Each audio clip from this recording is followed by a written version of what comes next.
Hello, in front of me I've got iPhone 16 Pro. In this video I'll show you how to customize the action button for translate and shortcuts.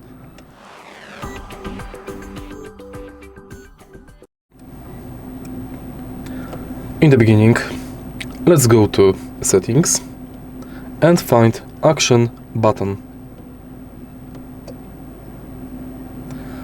Select function for the action button. You can select silent mode, focus, camera, torch, voice memo, recognize music, translate, magnifier, controls, shortcut.